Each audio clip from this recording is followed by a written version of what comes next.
Hello my dear friends, कैसे हैं आप सभी दोस्तों। ये हमारा पार्ट 2 है और इस पार्ट 2 में हम अपने जीएसटी का जो टॉपिक है और जीएसटी में हमारा जो टॉपिक चल रहा है इनवॉइस, इसमें आज हमें दो टॉपिक पढ़ने हैं और ये पार्ट 2 में हमें ख़त्म करना है। पहला हमें credit note and debit note इसके बारे में पढ़ना है। Then we will discuss e way bill और इसी के साथ ये चैप्टर जो है वो फिनिश हो जाएगा।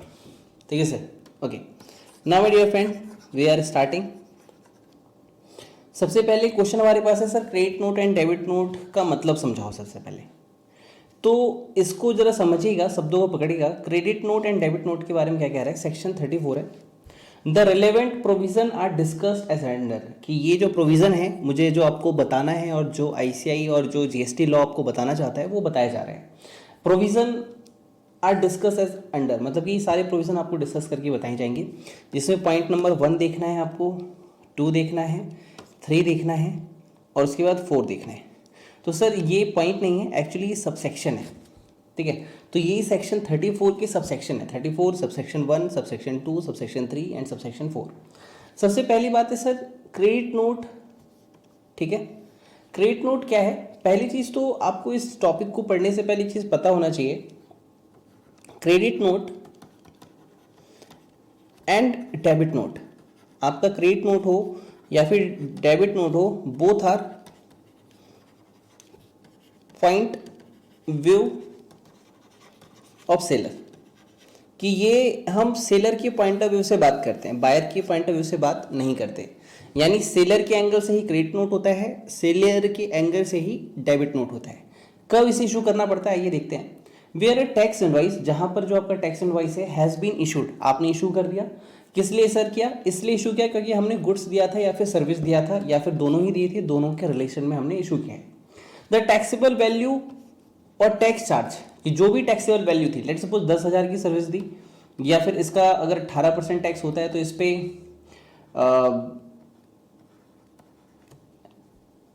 1800 रुपये का टैक्स बनेगा आपका।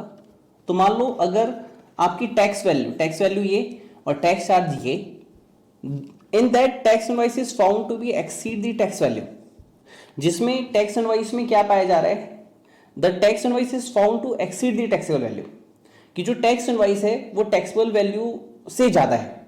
यानी एक्चुअली दिक्कत क्या हुई, मैं आपको बताने की कोशिश करता हूं। यहां पे इसने ये क्या कहा कि मान लो जो आपने 10,000 की टैक्सेबल वैल्यू रखी और जो टैक्स चार्ज था वो आपने 18% रखा, लेट सपोज 10% रखते हैं, तो ये 1,000 हो गया यहाँ पे। ठीक, लेकिन ये नहीं है, ये गलत हो गया, मिस्टेक हो गई है सर। इसमें होना क्या चाहिए था, होना ये चाहिए था कि 10,000 नहीं, ये 11,000 का बिल था और जिसका 10% यानी 1,100 रुपये का टैक्स आपको चार्ज करना था।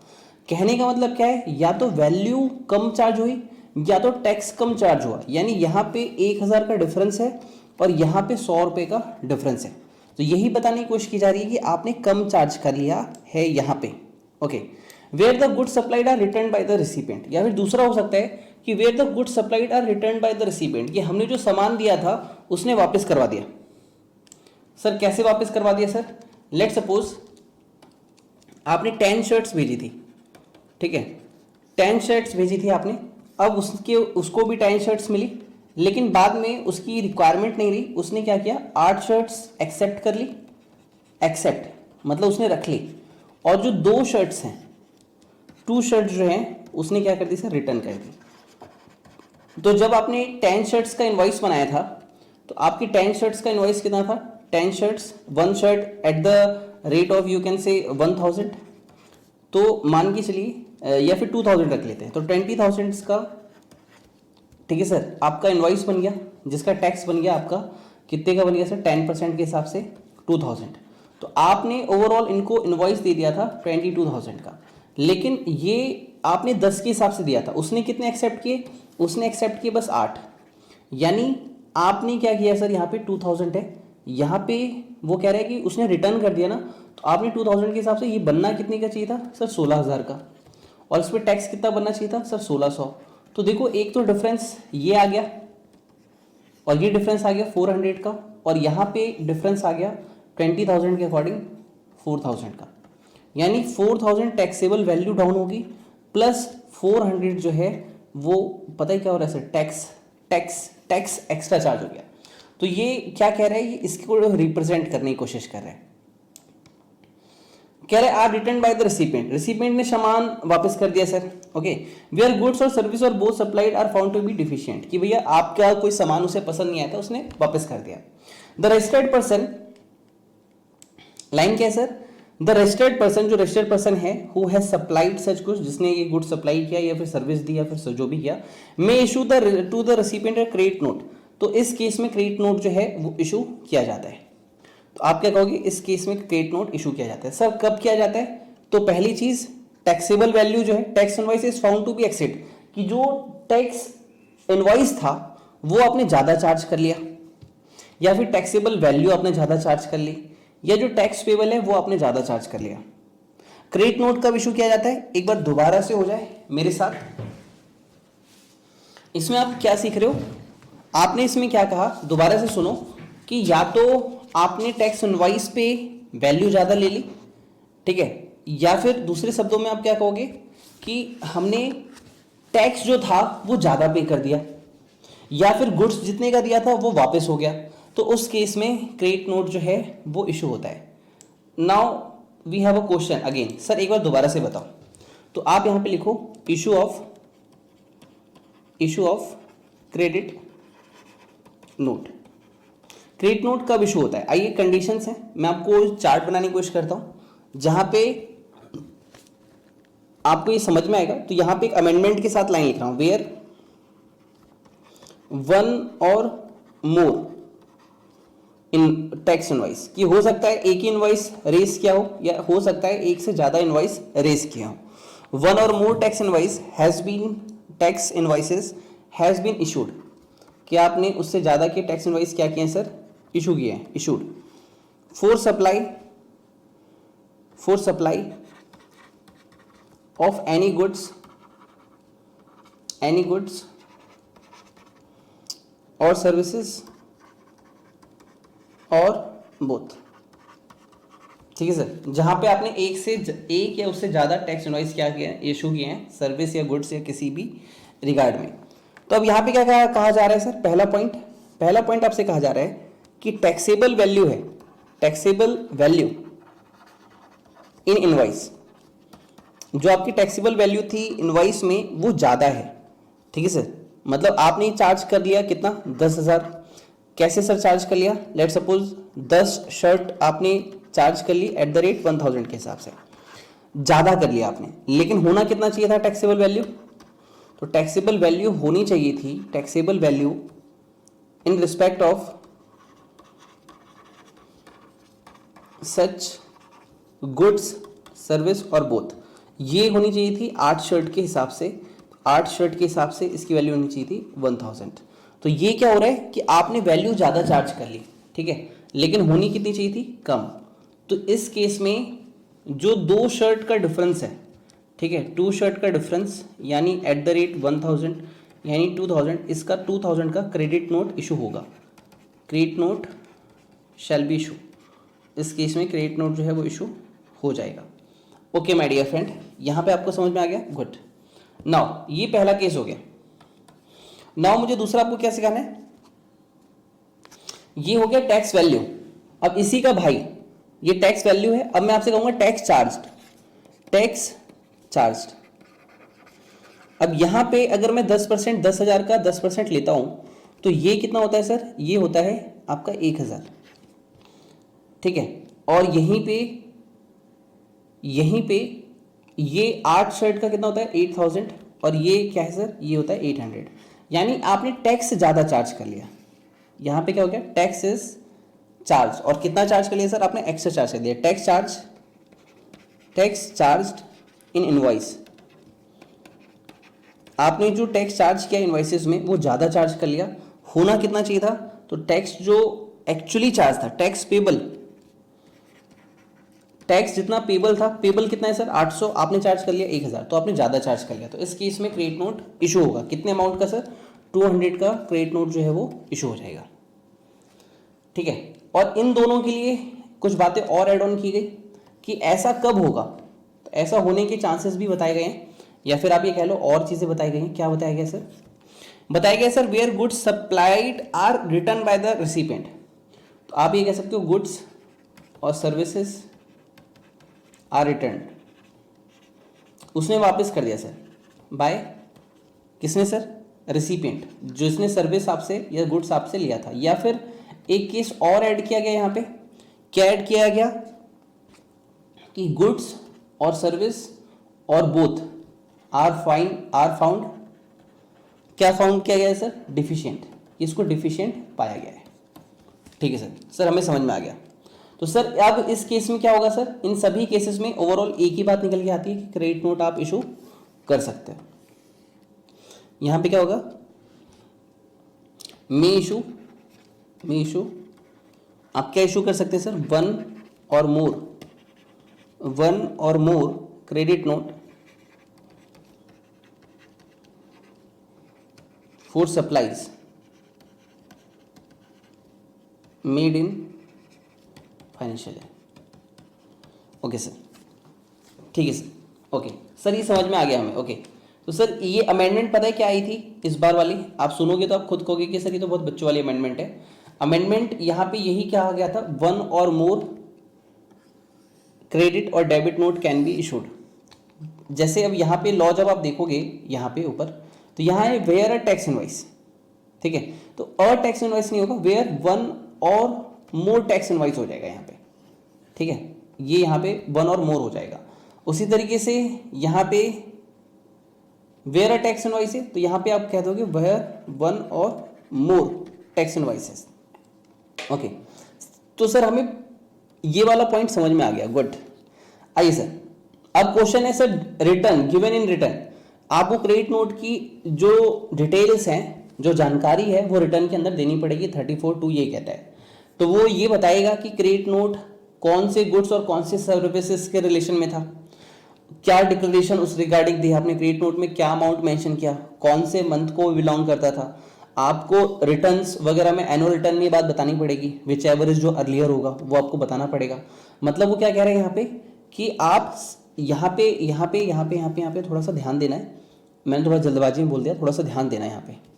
कहता है for the month during which such credit notes has been issued, आप कब तक क्रेडिट नोट इशू कर सकते हो, तो इसलिए कह रहे हैं कब तक क्रेडिट नोट इशू कर सकते हो, तो कभी भी कर लो, लेकिन लेट सपोज यहाँ पे 31 मार्च आ गया, तो यहां से जो सितंबर मंथ आएगा उसकी रिटर्न की डेट कब आएगी सर, अक्टूबर 20, ठीक, वहां तक। और आप जब अपनी एनुअल रिटर्न फाइल करते हो वहां तक इन दोनों में से जो लोअर होगा, या फिर लोअर नहीं कहेंगे अर्लियर कहेंगे, जो इन दोनों में से पहले आ जाएगा, विच एवर इज अर्लियर, उस डेट तक आपका क्रेडिट नोट फाइल हो जाना चाहिए।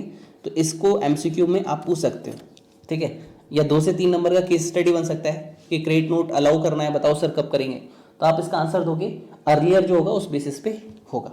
ओके फिर प्रोवाइडेड दैट, यहाँ पे एक एड ऑन किया गया, प्रोवाइडेड दैट कुछ नहीं कहता सर, प्रोवाइडेड दैट आपसे बस ये कहने की कोशिश कर रहा है कि भैया अगर मान लो कि आप ये दिखा रहे हो कि टैक्स लायबिलिटी आप कलेक्ट कर रहे हो रेसिपिएंट से 10,000 पे 10%, यानी 1,000, और यहां पे आप 800 ही पे कर रहे हो, तो ऐसे का बेनिफिट गवर्नमेंट आपको नहीं देगी। हम उसी चीज का बेनिफिट देंगे जो जेन्युइन है, जो ओरिजिनल है। यानी आपने इससे 800 लिए तो यहां भी 8 से कर रहे हो चलेगा, यहां आपने 1000 कलेक्ट किए और यहां 1000 है तो चलेगा। अगर इन दोनों में कोई डिफरेंस मिलेगा आपकी साइड से तो हम आपकी मदद नहीं करेंगे, यही प्रोवाइडेड दैट में गवर्नमेंट ने आपको समझाया है।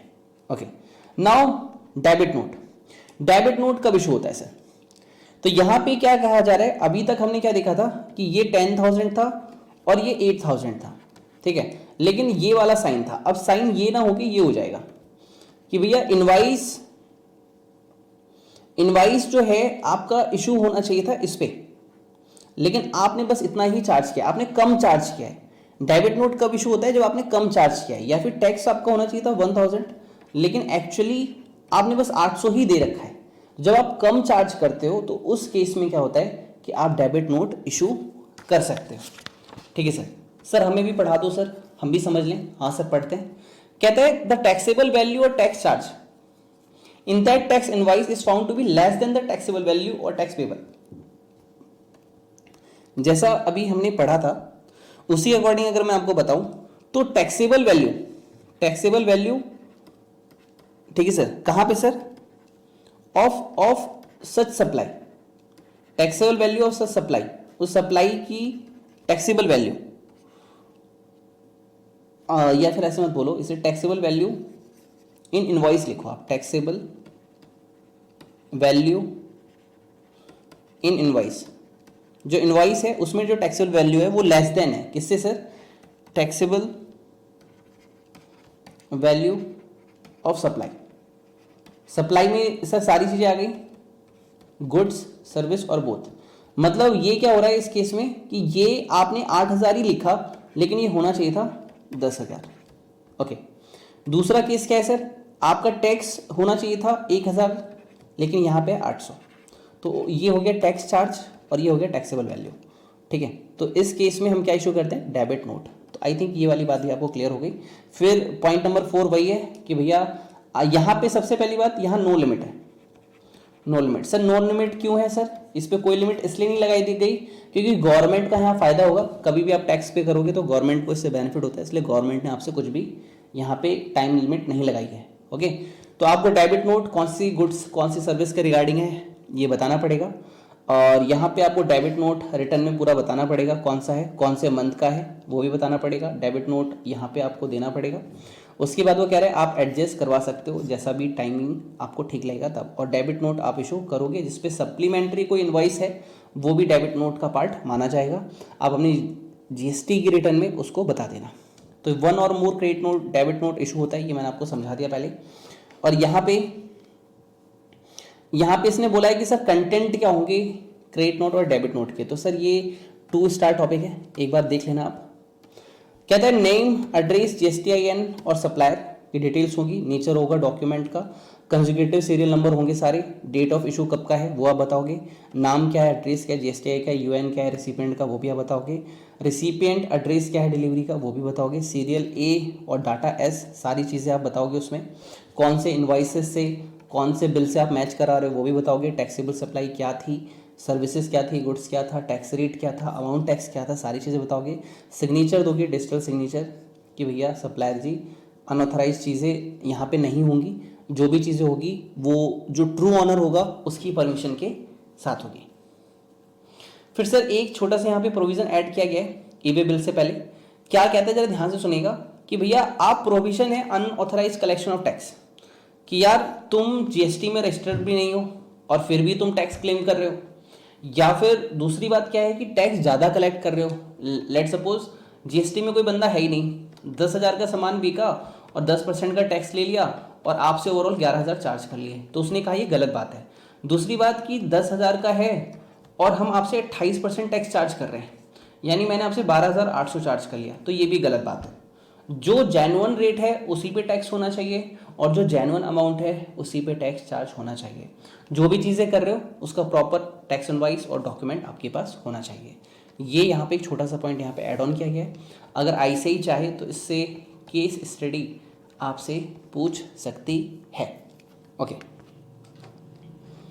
फिर उसके बाद बोला इन्होंने कि सिग्नेचर है, डिजिटल सिग्नेचर है, आपको देना पड़ेगा, जो रिप्रेजेंटेटिव होंगे वो कहाँ कहाँ देना पड़ता है। तो सर ये 2 मार्क का क्वेश्चन यहाँ पे आईसीआई आपसे पूछ सकती है कि कहाँ कहाँ पे डिजिटल सिग्नेचर लगता है। Electronic tax invoice, electronic bill of supply, electronic consolidated tax invoice और electronic ticket for passenger transport service. इन केसेस में क्या होगा सर, इन केसेस में आपका डिजिटल सिग्नेचर जो है, वर्ड्स को पकड़िएगा, डिजिटल सिग्नेचर लगता है। ये 2 मार्क्स का क्वेश्चन है और इस पे एमसीक्यू भी पूछा जा सकता है 1 मार्क का। ठीक है सर, कि बताओ कहाँ पे डिजिटल सिग्नेचर की रिक्वायरमेंट होती है। ओके, ठीक है sir. Now my dear friend, welcome to a new topic, electronic way bill, that is e way bill के नाम से जाना जाता है। सबसे पहले इसको डिस्कस करने से पहले इसका लॉजिक समझ लेते हैं, why e way bill. Sir क्यों है ये e way bill, what is e way bill?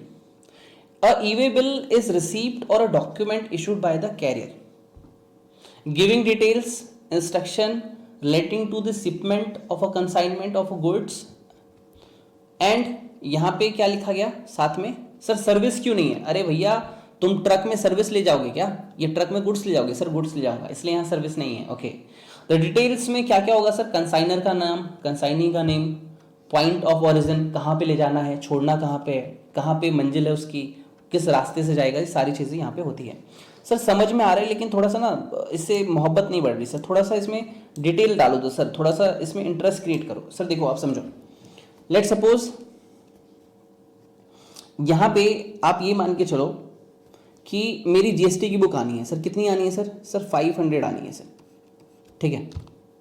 अब यहाँ पे जो हमारा दिल्ली है, अब क्या हो रहा है सर, यहाँ पे जो प्रिंटर है, जो यहाँ से मेरी बुक छपती है, लेट सपोज 500 जीएसटी की बुक्स आनी है सर, ओके।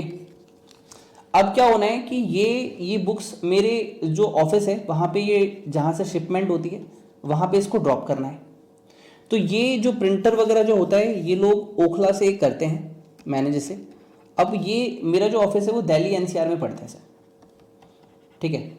तो अब ये यहाँ पे लाके इसको छोड़ने वाले हैं, शब्दों को पकड़ेगा, यहाँ पे लाके इसे ये छोड़ने वाले हैं।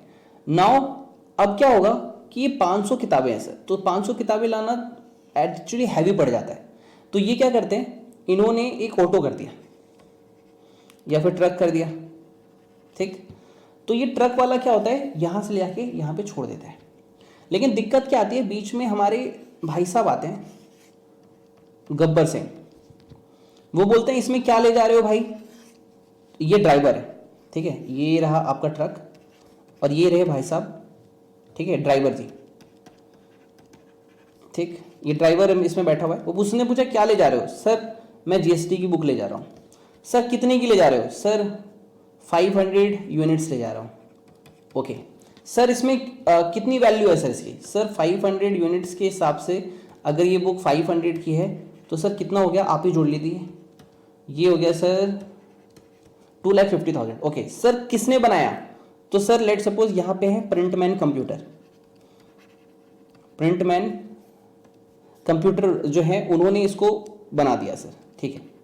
ओके सर, ये जो प्रिंटमैन कंप्यूटर है ये कहाँ पे है, तो सर ये उन्होंने बताया कि ये ओखला फेज 2 में इनका ऑफिस है।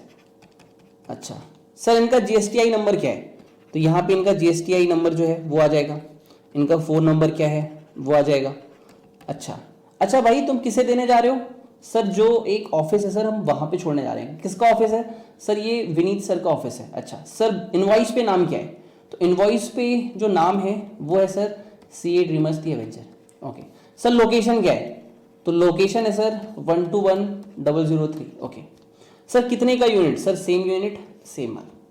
अच्छा सर, इसका बीच का डिस्टेंस कितना है, सर ये बीच का डिस्टेंस कितना है, सर डिस्टेंस है 20 किलोमीटर, चलो 30 किलोमीटर। ओके तो सर ये सारी चीज़ें जब हो रही हैं तो एक्चुअली क्या होता है कि कई बार ड्राइवर भी इस काम को करता है।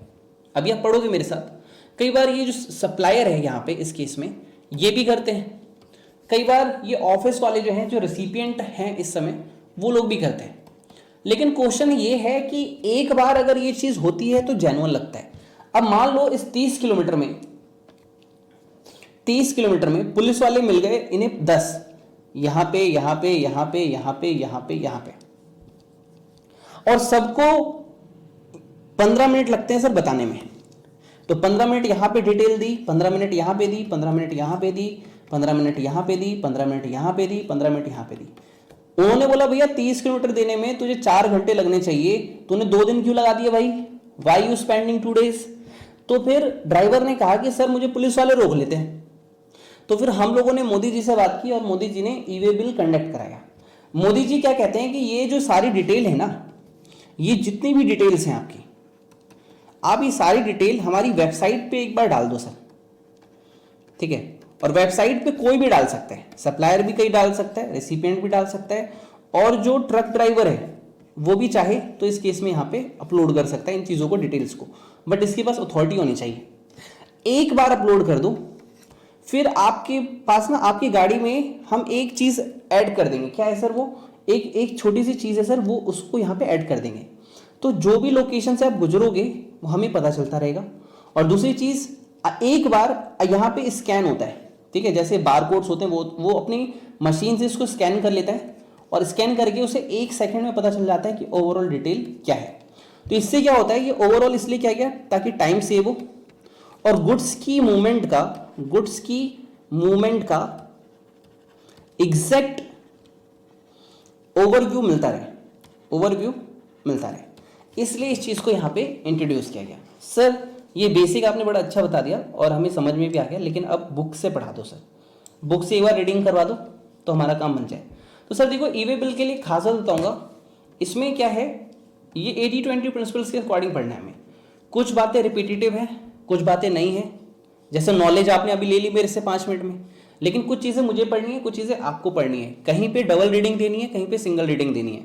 तो मैं हर चीज़ आपको बताता हुआ चलूंगा, तो उस चीज़ के अकॉर्डिंग आपको for the purpose of exam इसको पढ़ के जाना होगा, क्योंकि जरूरत से ज़्यादा भी मेहनत कर दोगे तो भी बेकार है, क्योंकि ये रिलेवेंट नहीं है, और जहाँ पे पढ़ना है वहाँ छोड़ के जाओगे तो भी बेवकूफ़ी होगी।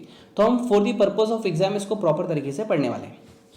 ठीक है सर पढ़ाइए sir. Section 68 read with the relevant CGST rule 2017। Okay, सबसे पहले गवर्नमेंट की क्या रिक्वायरमेंट है, वो कहते हैं सेक्शन 68 है CGST में जो इस चीज को ई वे बिल को कंडक्ट करेगा। ठीक है, यहां पे है the person in charge of the, sir ये कन्वेंस क्या आ गया यहाँ पे, ये शब्द हमें नहीं पकड़ में आया। देखो बच्चे, मेरे दोस्त, मेरे भाई, ये क्या कह रहे हैं कि जो बंदा गुड्स की मूवमेंट करवा रहा है, पर्सन इन चार्ज का मतलब क्या है यहाँ पे, पर्सन इन चार्ज का मतलब है यहाँ पे ड्राइवर। ये गवर्नमेंट किसके लिए बोल रही है कि ड्राइवर भाई साहब आपके पास ये डॉक्यूमेंट होना चाहिए। क्या बोला जा रहा है, ड्राइवर भाई साहब आपके पास ये डॉक्यूमेंट होना चाहिए। सर ये कौन भरेगा, सप्लायर, रिसीवर, ड्राइवर खुद से, तीनों में से कोई भी भर सकता है, अभी हम लॉ पढ़ेंगे। ठीक है, तो ड्राइवर जी आप कोई भी अगर गुड्स लेके जाते हो तो ई वे बिल के साथ जाना है। सर लिमिट क्या है अमाउंट की, तो 50,000 है, अभी हम धीरे धीरे देखने वाले हैं। Carrying any consignment of goods of value exceeding such amount, तो सच अमाउंट, ठीक है, एज, ये वर्ड क्या है, as may be, this is as may be prescribed specified. तो सर ये अमाउंट 50,000 है, आप लिख सकते हो। ठीक है, कितना अमाउंट है, 50,000। To carry with him such document, आपके साथ वो डॉक्यूमेंट होना चाहिए, एंड सच डिवाइसेस, आपके सिस्टम में एक डिवाइस लगेगा। सर डॉक्यूमेंट कौन सा है, सर डॉक्यूमेंट का नाम है e way bill.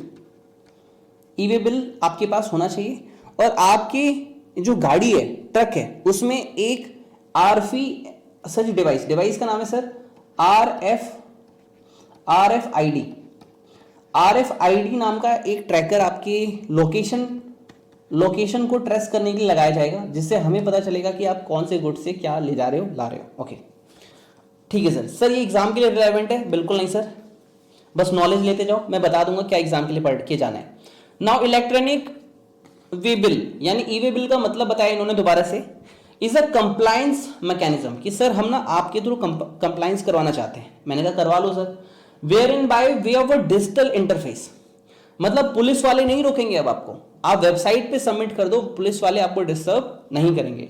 The person causing the movement of goods upload the relevant information, जो बंदा ये गुड्स की मूवमेंट करवा रहा है उसको रिलेवेंट इंफॉर्मेशन देनी होगी prior to commencement of movement of goods, मतलब कि आप ऑफिस से निकलने से पहले, ये आपका ऑफिस है तो यहां से स्टार्ट करने से पहले आप ये डिटेल्स प्रायर मतलब पहले ही वेबसाइट पे ये चीजें क्या कर दो, आप अपलोड कर दो, तो रास्ते में जितने भी पुलिस वाले आएंगे वो आपको डिस्टर्ब नहीं करेंगे। Now this is the question, 5 star question. Sir what are the benefit of e way bill, sir e way bill का बेनिफिट क्या होता है, ठीक है, ई वे बिल का बेनिफिट क्या होता है। तो सबसे पहली बात क्या है, physical interface to pave way of digital interface resulting in eliminating the state boundary check points post, मतलब कि जो आपको पुलिस वाले रोकते थे ना जगह जगह पे, वो रोकना बंद हो जाएगा। फास्टर मूवमेंट, गुड्स जल्दी पहुंच जाएगा। It will turn around time of truck and have the logistic industry by increasing the average distance travelled, और आप चीजें जल्दी से कवर अप कर लोगे तो आप ज्यादा मूवमेंट करोगे तो ज्यादा सेल होगी, ज्यादा सेल होगी तो आपको ज्यादा टैक्स भी पे करना पड़ेगा, तो गवर्नमेंट का इससे फायदा हो जाएगा। तो ये 3 चीजें आपको याद रखनी है। नाउ क्वेश्चन है सर कहां पे ई वे बिल सबमिट होता है, तो सर ई वे बिल जो है इस वाली वेबसाइट पे सबमिट होता है जो यहां पे आपको दिख रही है ब्लू कलर की, www.eWaybill.gst.government.in, यहां पे आप सबमिट कर दोगे जीएसटी ईडब्ल्यूबी, ईडब्ल्यूबी क्या है sir, e way bill, ईडब्ल्यूबी। Sir MCQ में क्वेश्चन पूछा जा सकता है कि सर किस फॉर्म में ई वे बिल भरा जाता है, तो एमसीक्यू में आपको याद रखना है जीएसटी ईडब्ल्यूबी 01 के अंदर भरा जाता है। The facility of generation and cancellation, यहाँ पे फैसिलिटी कौन सी है सर, यहाँ फैसिलिटी मिलती है जनरेट मतलब ई वे बिल बनाने की, ई वे बिल कैंसिल करने की, ई वे बिल में कोई ट्रक अपडेट करना है, ट्रक आपका पंचर हो गया रास्ते में तो उसको अपडेट कर सकते हो, असाइनमेंट कर सकते हो ई वे बिल का, made available through SMS to the supplier, तो आपको एसएमएस भी आ जाएगा, रिसिपिएंट को भी आ जाएगा और ट्रांसपोर्टर को भी आ जाएगा, सारी चीजें जो भी अपडेट होंगी वो। क्वेश्चन एमसीक्यू का दोबारा से बनता है सर कि ई वे बिल कैसे जनरेट किया जा सकता है, तो सर वेब यानी वेबसाइट से जाके कर लो सर, ठीक है। दूसरा कहा गया एंड्रॉइड ऐप यानी मोबाइल एप्लीकेशन, जैसे आपका व्हाट्सएप होता है वैसे जीएसटी के पोर्टल के लिए ई वे बिल है, एसएमएस के थ्रू कर सकते हो, या फिर सॉफ्टवेयर का यूज करके आप एक ही बार में अपने बहुत सारे ई वे बिल एक टाइम पे जनरेट कर सकते हैं। ओके, तो ये एमसीक्यू के लिए है सर कैसे किया जा सकता है, तो आपको पता होना चाहिए मोबाइल ऐप और वेबसाइट और क्या है सर एपीआई, मतलब कि एक सॉफ्टवेयर होगा, उस सॉफ्टवेयर में डिटेल एक ही बार में जनरेट करके आप सबमिट कर सकते हो। ये चार चीजें एमसीक्यू के तौर पे आपको याद रखनी है। Now we have something to learn one by one.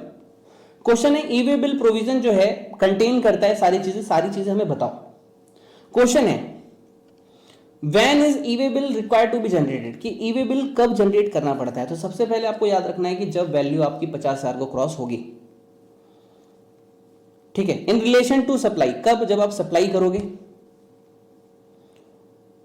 अब दूसरी बात है for reason other than supply, अगर हम सप्लाई नहीं कर रहे हैं, तो अगर हम इनवर्ट सप्लाई ले रहे हैं किसी अनरजिस्टर्ड पर्सन से, तो सर ये वाली बात नहीं समझ में आई, ये वाली तो समझ में आई लेकिन ये वाली समझ में नहीं आई। इस केस में वो कह रहा है कि बाई चांस आप अनरजिस्टर्ड पर्सन से सामान ले रहे हो, और कौन ले रहा है sir, registered person.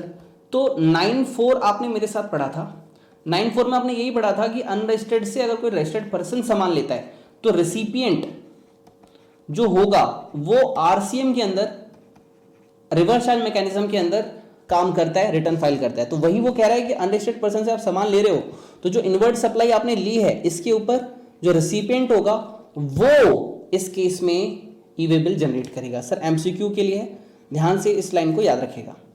The registered person who cause such movement, registered person है तो वो खुद ही मूवमेंट, उसको पता है कहां भिजवाना है, क्या करना है, तो वो पार्ट ए जीएसटी ईडब्ल्यूबी 01 यानी ई वे बिल 01 में जाके भर देगा इसे, और जो भी इंफॉर्मेशन डालनी है, जो भी चीजें इंफॉर्मेशन की जरूरत पड़ेगी, मूवमेंट कहां से कहां हो रहा है और किसको इनवॉइस इशू होना है, सब कुछ तो पता ही है आपको, सारी चीजें भर दो और सप्लाई करवा दो, ठीक है। तो ये सारी चीजें आपको यहां पे डालनी पड़ती हैं।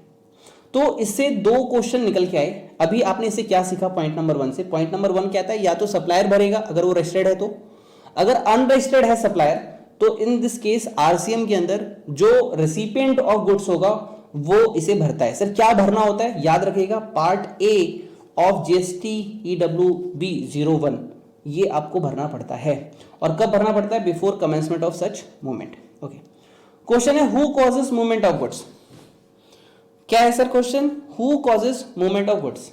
कहता है if supplier is registered and undertake to transport the goods, कि मान लो जो सप्लायर है वो रजिस्टर्ड है और वही ट्रांसपोर्ट करवा रहा है गुड्स का, तो जो movement of goods is caused by the supplier, तो इस केस में सप्लायर जो है उसकी वजह से ये ट्रांसपोर्टेशन हो रही है और वो इसको करवा रहा है। इफ रिसिपिएंट अरेंज ट्रांसपोर्ट, अगर मान लो मुझे जल्दबाजी है कि हाँ भैया मुझे चाहिए सामान यार जल्दी ला दो, तुम्हारा ट्रक नहीं आ रहा, मैं अपना ट्रक मंगवा देता हूं, तो movement is caused by him, तो फिर इसमें रिसिपिएंट ने जल्दबाजी दिखाई और रिसिपिएंट अपना कार या फिर अपना ट्रक या फिर ऑटो जो है उससे सामान ला रहा है। If goods are supplied by an unregistered supplier, अगर गुड्स, मतलब पहला केस क्या हो गया, मतलब इसमें क्या है कि पहल किसने की, मतलब हु स्टार्टिंग फर्स्ट, तो सर ट्रांसपोर्टर मतलब इस केस में सप्लायर भी हो सकता है, रेसिपिएंट भी हो सकता है। तो और तीसरा केस कहा गया कि मान लो अनरजिस्टर्ड सप्लायर है टू अ रजिस्टर्ड रेसिपिएंट को आप कर रहे हो, तो movement shall be caused by such recipient. तो ऊपर वाली बात को यहां पे डिस्कस किया गया। ओके, अब है कंसाइनमेंट वैल्यू ऑफ गुड्स, कि sir consignment value of goods क्या होगी, तो सर ये ऑलरेडी हम वैल्यू ऑफ सप्लाई में पढ़ चुके हैं, तो जो वैल्यू ऑफ सप्लाई में लिखा होगा वही आपकी क्या मानी जाएगी sir, consignment value of goods. Sir उसमें टैक्सेशन जो होगा वो एडिशन ही होगा, उसका पार्ट नहीं होगा। मतलब इसमें क्या है, आपको जो भी सेक्शन 15 में आप सीख के आए हो वैल्यू ऑफ सप्लाई के टॉपिक में, वो बातें यहाँ पे लिख देनी है। आपको स्पेशल इसे पढ़ने में टाइम नहीं लगाना है, क्योंकि हमारे पास एग्जाम के दिन टाइम कम होगा, तो हमें अपनी प्लानिंग जो स्टडी की है वो एग्जाम के अकॉर्डिंग करना है। तो आपको डायरेक्ट याद रखना है कि सेक्शन 15 में जो भी आपने वैल्यू ऑफ सप्लाई का फॉर्मेट सीखा था, याद है हमारी बुक में सबसे लास्ट में फॉर्मेट बना हुआ है वैल्यू ऑफ सप्लाई के, तो उस चीज को आप रेफर करना, बाकी चीजें आप इग्नोर कर सकते हो। ओके, उसके बाद है special situation where e way bill needs to be issued even if the value of consignment is less than 50,000, कि 50,000 से कम है। आप एक बार बोलो मेरे साथ, 50,000 से कम की वैल्यू है फिर भी आपको ईवे बिल जनरेट करना पड़ेगा। क्वेश्चन है कब।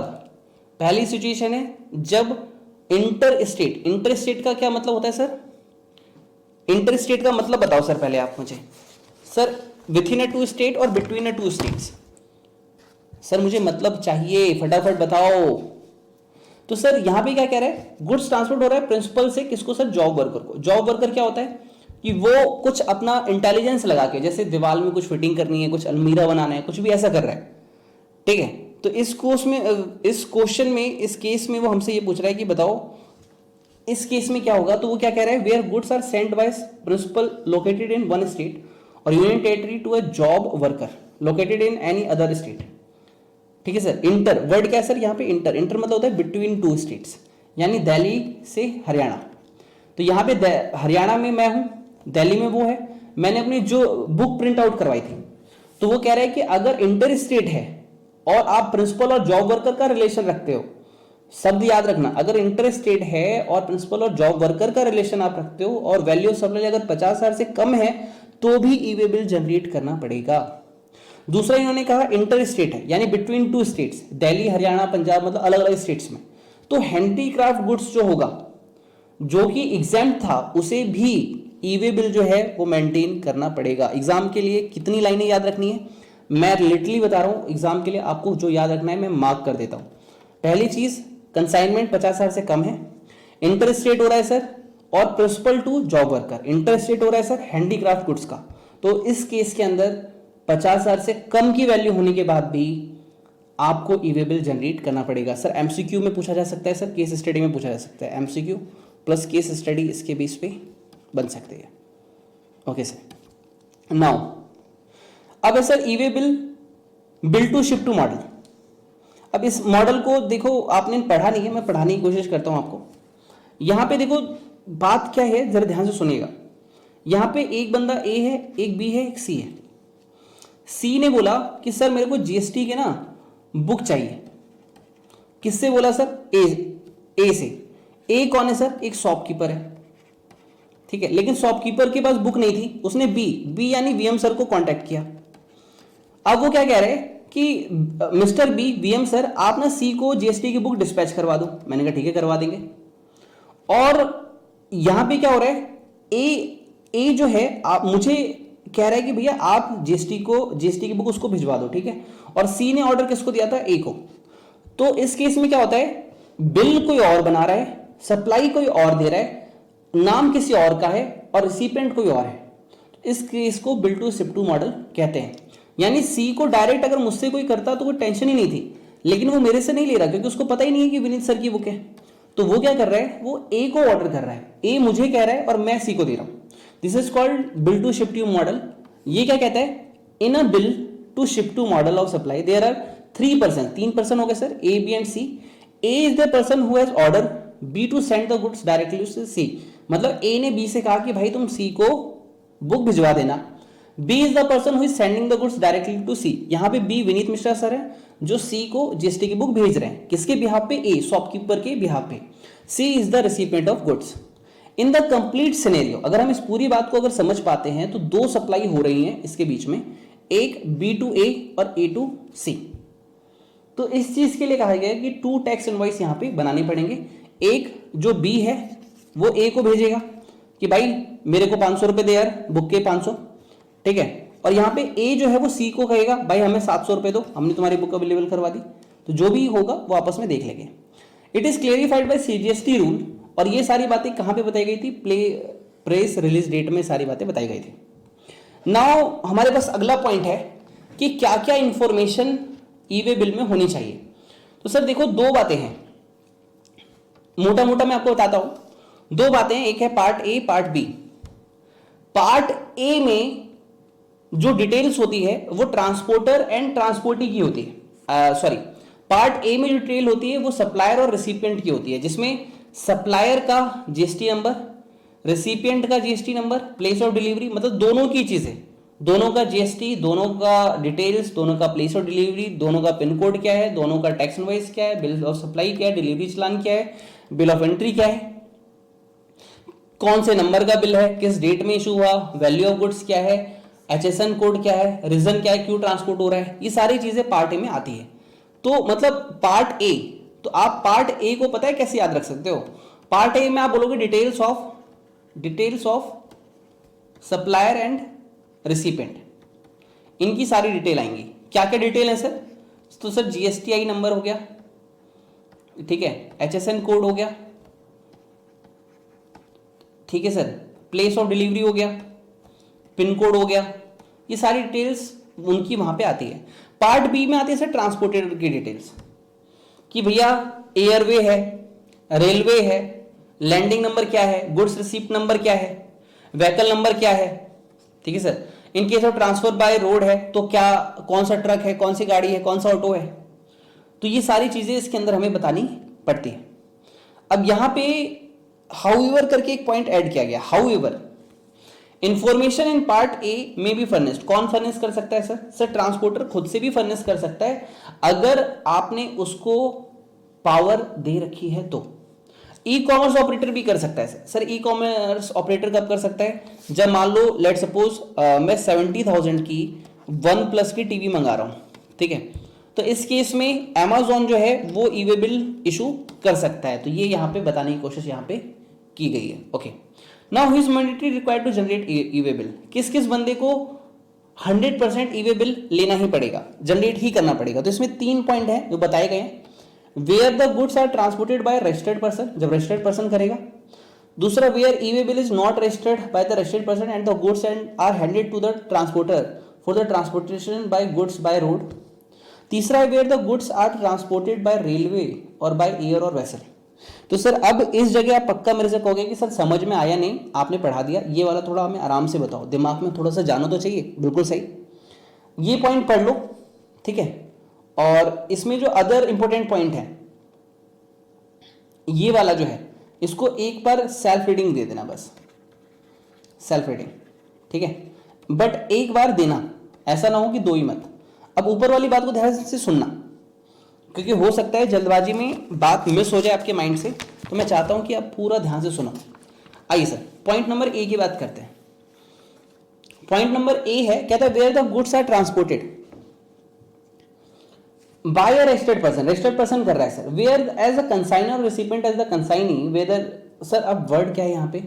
Consignor and consignee. ओके, तो एग्जाम में वर्ड्स पकड़ने पड़ेंगे आपको। Whether in his own conveyance, हो सकता है वो अपने ट्रक से भिजवाए या फिर किसी से उधार लेके भिजवाए, पब्लिक कन्वेंस का यूज करे या रोड का यूज करे। By said person shall have to generate e way bill, तो उस बंदे को ई वे बिल जनरेट करना पड़ेगा by furnish information in part B, part B में इंफॉर्मेशन देके। तो ये कौन सा केस है सर? सिर्फ कंसाइनर और कंसाइनिंग का केस है। ओके सर, दूसरा कौन सा केस है? दूसरा है whether e way bill is not generated by registered person. Registered person इसको नहीं कर रहा and the goods are handed over to the transporter. मतलब रजिस्टर्ड, सबसे पहली बात क्या है कि जो रजिस्टर्ड पर्सन है उसने ई वे बिल जनरेट नहीं किया और बिना जनरेट किए उसने ट्रांसपोर्टर को सामान जो था वो हैंडेड ओवर कर दिया और उसने कहा कि भाई रोड से जाना और रिसिपिएंट को सामान दे देना। तो इस पार्ट में क्या कहा गया? The registered person shall furnish the information relating to the transporter in part B. तो जो रजिस्टर्ड पर्सन था उसे करना था कॉमन पोर्टल पे और ई वे बिल जनरेट करना था ट्रांसपोर्टर को। तो क्या कहा जा रहा है यहां पे? शब्दों को पकड़िएगा क्योंकि शब्दों को नहीं पकड़ेंगे तो दिक्कत आएगी। जरा एक बार सुनो, ध्यान से सुनो। कहता है the registered person shall furnish the information, जानकारी सबमिट करेंगे relating to the transporter, transporter से रिलेटेड डिटेल्स को in part B on the common portal and e way bill shall be generated by the transporter. अब क्या हुआ, दिक्कत क्या आई कि भैया सप्लायर ने किया ही नहीं। अब सप्लायर ने नहीं किया है तो ट्रक जो चलेगा, जो ऑटो चलेगा, उसको रोक दिया जाएगा, पुलिस वाले रोक देंगे उसको। इसलिए कहा जा रहा है कि भैया ट्रांसपोर्टर जी, अगर आपको ई वे बिल आपके मालिक देना भूल गए हैं तो आप खुद से ई वे बिल जनरेट कर लो और पोर्टल पे जाके डिटेल्स भर दो, वरना ऐसा ना हो कि पुलिस वाले आपको रोक दें। Okay, now where the goods are transported by railway और बाय एयर और अ वेसल। मतलब अगर आप रेलवे के थ्रू दे रहे हो, फ्लाइट के थ्रू दे रहे हो, वेसल मतलब समुद्री जहाज के थ्रू दे रहे हो, तो the E way bill shall be generated by the registered person. तो इस केस में रजिस्टर्ड पर्सन को ई वे बिल बनाना पड़ेगा। बिंग द सप्लायर और रेसिपिएंट, हो सकता है कि आप खुद सप्लायर हैं या रेसिपिएंट हैं। हु शैल आइदर बिफोर और after the commencement of movement, कि भैया सामान भेजने के बाद, आफ्टर और बिफोर, पहले आप ये कर लो। लेकिन एक बात का ध्यान रखना कि जब वो अब जो एयर वाले हैं या जो रेलवे वाले हैं, ठीक है, जो वेसल वाले हैं, वो आपको तब तक ये हैंड ओवर नहीं करेंगे जब तक आप ई वे बिल नहीं दोगे। तो इसलिए आपके ई वे बिल आपके पास होना चाहिए रिसिपिएंट के पास, तभी आपको हैंड ओवर करेंगे। ओके, बाकी ये मैंने आपको सेल्फ रीडिंग के लिए पॉइंट दे दिए हैं कुछ, एक बार आप देख लेना, दिक्कत नहीं आएगी, छोटा सा पॉइंट है। Okay, now next fourth point number है, कह रहा है where it is not to mandatory to furnish the details of conveyance in part B, कि भैया पार्ट बी में यानी जो ट्रांसपोर्टर की डिटेल है वो कब भरनी नहीं पड़ती। तो explanation to the rule 138(3) stipulates that, बताता है कि e way bill is valid for movement of goods road only when the information in part B is furnished, जब पार्ट बी में डिटेल्स भरी होंगी तो। हाउएवर डिटेल्स ऑफ कन्वेंस में not be furnished, अगर आप नहीं भरते हो पार्ट बी में तो भी चलेगा ई वे बिल के केस में। Where the goods are transported for a distance up to 50 kilometre, अगर आप 50 किलोमीटर तक का ही डिस्पैचमेंट करवा रहे हैं, गुड्स भिजवा रहे हैं, तो ई वे बिल नहीं होगा तो भी चलेगा। ये आपको इसने यहां पे बताने की कोशिश की, लेकिन दो बातें कही गई है। क्या? From the place of business, अब ये 50 किलोमीटर काउंट कैसे होंगे? क्वेश्चन ये है कि ये जो 50 किलोमीटर है ये काउंट कैसे होंगे? तो सर दोनों चीजें चेक करनी पड़ेंगी कि जो सप्लायर है वो ट्रांसपोर्टर तक सामान भिजवा रहा है तो 50 किलोमीटर से कम होना चाहिए, ठीक, और ट्रांसपोर्टर अगर रेसिपिएंट को दे रहा है तो ये भी डिस्टेंस 50 किलोमीटर से कम होना चाहिए, दोनों ही केस में 50 किलोमीटर से कम होना चाहिए। तो ये है सप्लायर भिजवा रहा है ट्रांसपोर्टर को, 50 किलोमीटर से कम होना चाहिए।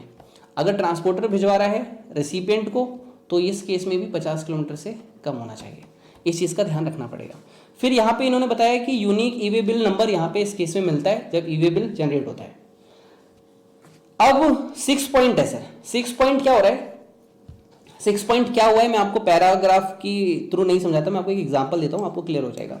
ये क्या कह रहा है 6 पॉइंट? 6 पॉइंट क्या कह रहा है कि लेट सपोज यहाँ पे फरीदाबाद से सामान स्टार्ट हुआ, ठीक है, और कहाँ जा रहा है सर? ये जा रहा है पंजाब, ठीक, या फिर इसको हम लिख लेते दिल्ली, ठीक है, दिल्ली से पंजाब जा रहा है। तो दिल्ली ने क्या किया, दिल्ली ने यहाँ पे मेरा ऑफिस था, इस ऑफिस से ये दिल्ली बॉर्डर, ये आ गया सर दिल्ली बॉर्डर, यहाँ तक इन्होंने सामान अपना जो ट्रक था यहाँ पे लाके पहुँचा दिया। अब क्या हो रहा है, यहाँ पे सामान अनलोड हो रहा है और ये फिल हो रहा है दूसरे ट्रक में, ठीक है। अब ये जब दिल्ली बॉर्डर खत्म हुआ तो हरियाणा बॉर्डर से ये लोग पंजाब तक सामान को पहुंचा देंगे और ये सारे सामान जो है इसमें लोड हो गए। तो यहाँ पे वो क्या कह रहे हैं, पार्ट ए तो सेम रहेगा क्योंकि पार्ट ए में सप्लायर और रिसिपिएंट तो दोनों अभी भी सेम है, लेकिन पार्ट बी जो है वो अपडेट करना पड़ेगा और आपको बताना पड़ेगा कि कितने किलोमीटर तक इस भाई साहब ने डिलीवरी की और कितने किलोमीटर के बाद ये लोग डिलीवरी करेंगे और किस रोड से ये लोग सामान ले जाने वाले हैं, जैसे सारी डिटेल उसमें देनी पड़ेगी। ओके, तो वही वो कह रहे हैं यहाँ पे देखो, the consignor receipt who has furnished the information part A or the transporter may assign e way bill. Give me 1 second, 1 second, मुझे वो पॉइंट देखना है कि क्या टाइपिंग मिस्टेक है यहाँ पे। 1 सेकेंड,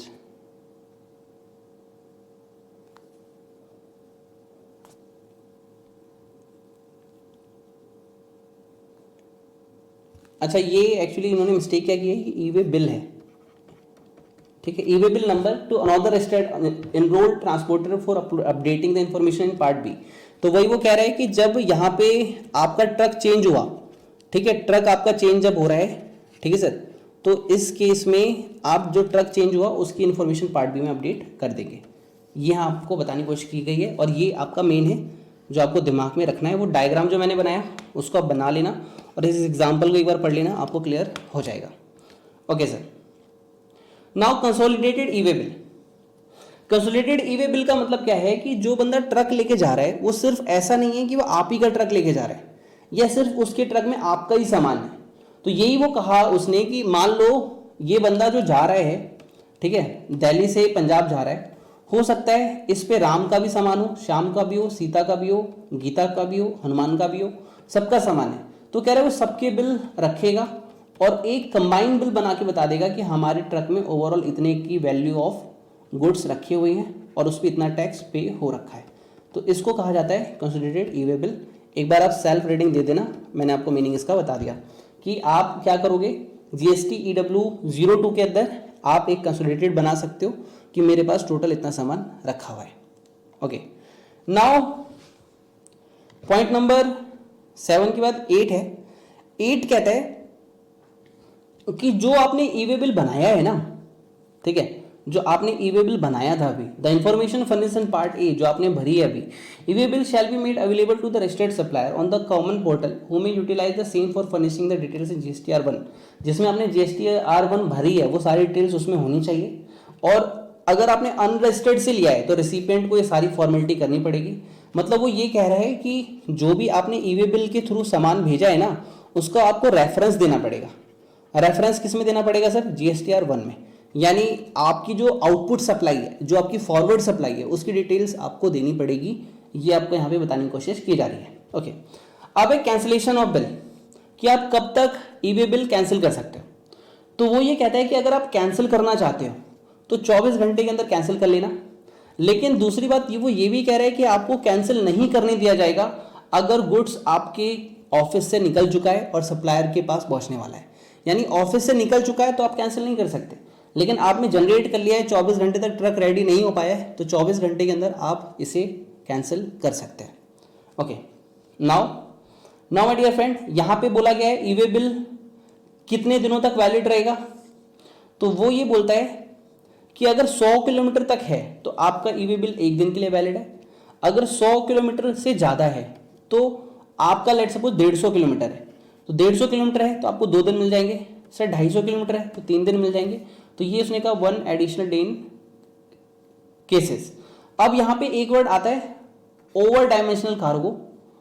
ओवर डायमेंशनल कार्गो, तो इसको साइड कर दो आप, फिलहाल इसको कट कर दो, ठीक। अब ओवर डायमेंशनल कार्गो को आप यहां से पढ़ो कि अगर 20 किलोमीटर तक के लिए डिस्टेंस है तो 1 दिन का टाइम मिलता है, 20 किलोमीटर से ऊपर का डिस्टेंस है तो आपको एडिशनल डे यहां पे दिया जाता है। Okay, now my dear friend, फिर ये क्या कह रहे हैं कि क्या हम इसको एक्सटेंशन ले सकते हैं, वैलिडिटी बढ़ा सकते हैं ई वे बिल की। तो यहां पे इन्होंने कहा कि भैया आप बढ़ा सकते हो ई वे बिल की, लेकिन आपको एक्सपायर होने के 8 घंटे पहले जानकारी देनी पड़ेगी कि आप क्यों बढ़ा रहे हो, क्या रीज़न है। तो हम आपके ई वे बिल की जो टाइमिंग है बढ़ाने में आपकी मदद कर सकते हैं, ये गवर्नमेंट ने आपसे कहा है। Now my dear friend, acceptance of e way bill. E way bill कौन एक्सेप्ट कर सकता है? तो यहाँ पे बताया गया details of e way bill generated shall be made available to. कब तक अवेलेबल हो जाना चाहिए? तो सबसे पहली बात तो पार्ट ए आपका फर्निश होना चाहिए, जो कि आपका सप्लायर, रिसिपिएंट या फिर ट्रांसपोर्टर कोई भी कर सकता है। रिसिपिएंट भी रजिस्टर करना चाहे तो सिर्फ कर सकता है, पार्ट ए को फिल कर सकता है कॉमन पोर्टल का यूज करते हुए, supplier, recipient.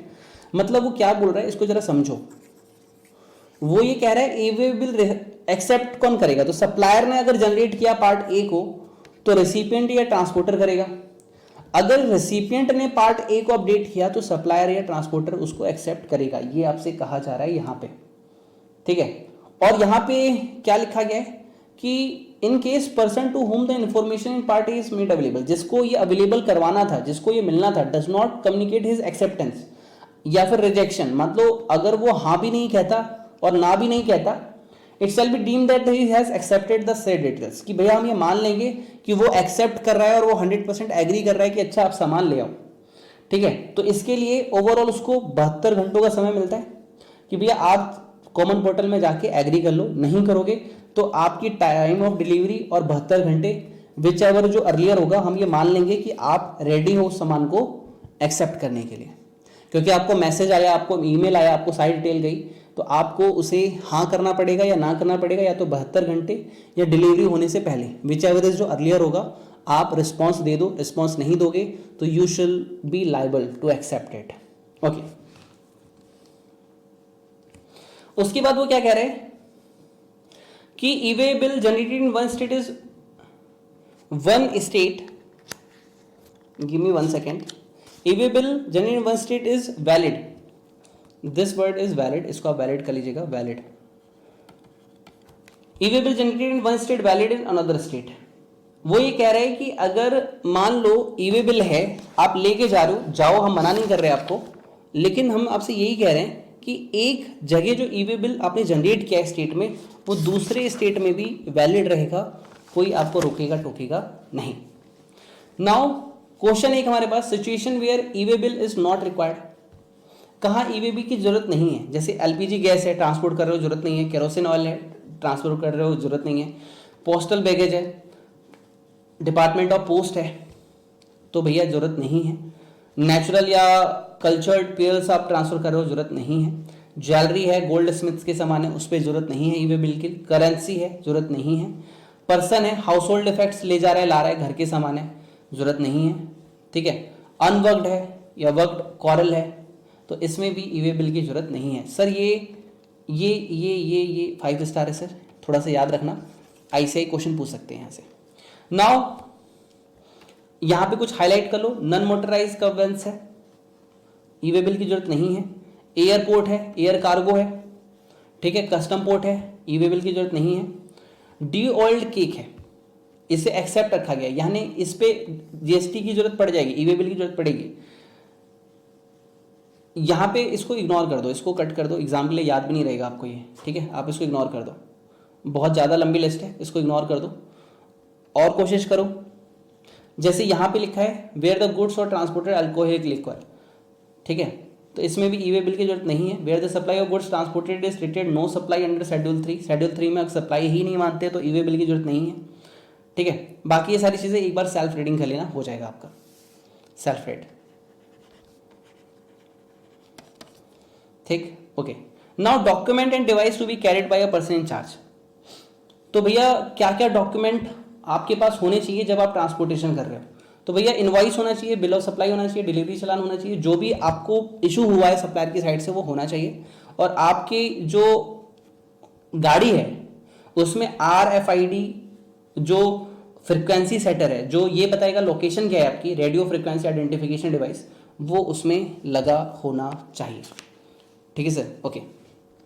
Now verification of document and conveyance, ये क्या कहता है, गवर्नमेंट चाहे तो आपके डॉक्यूमेंट चेक कर सकती है, और दूसरा पॉइंट क्या कहता है, गवर्नमेंट चाहे तो आपके गुड्स का इंस्पेक्शन और वेरिफिकेशन कर सकती है, चेक कर सकती है खोल के कि उतना ही वैल्यू है या नहीं है, कोई गड़बड़ तो नहीं है, कुछ गलत चीज़ तो आप नहीं ले गए, ये सारी चीज़ें चेक कर सकती है। उसके बाद है फैसिलिटी फॉर अपलोडिंग इन्फॉर्मेशन, आप ये सारी चीज़ें जो हैं, जो भी अगर पुलिस वालों ने, आप याद रखो, अगर पुलिस वालों ने आपको 30 मिनट से ज़्यादा की देरी की चेकिंग करने में, पूछताछ करने में, तो आप उनके खिलाफ अपडेट दे सकते हो, गवर्नमेंट उनके खिलाफ एक्शन लेगी, ठीक है। तो इसी के साथ ये चैप्टर खत्म हुआ। नेक्स्ट चैप्टर है हमारा payment of tax. I hope आपको ये चैप्टर पसंद आया होगा। आप कहोगे ई-वे बिल थोड़ा फास्ट पढ़ा दिया, लेकिन आपको बिलीव नहीं होगा, मैं 25 मिनट्स ई-वे बिल पे बोल चुका हूँ, तो इतना एग्जाम के लिए काफ़ी है। बाकी एक बार रीडिंग कर लेना, आपका कोई भी क्वेश्चन ई-वे बिल से मिस नहीं होगा। Okay, thank you, wish you all the best and God bless you. एक ही चीज़ कहूँगा सर, अगर आपको लगे कि मैं आपके लिए थोड़ी सी मेहनत कर रहा हूँ तो एक लाइक और एक कमेंट कर देंगे थैंक यू का, तो मुझे बहुत अच्छा लगेगा। Okay, God bless you, take care and bye bye.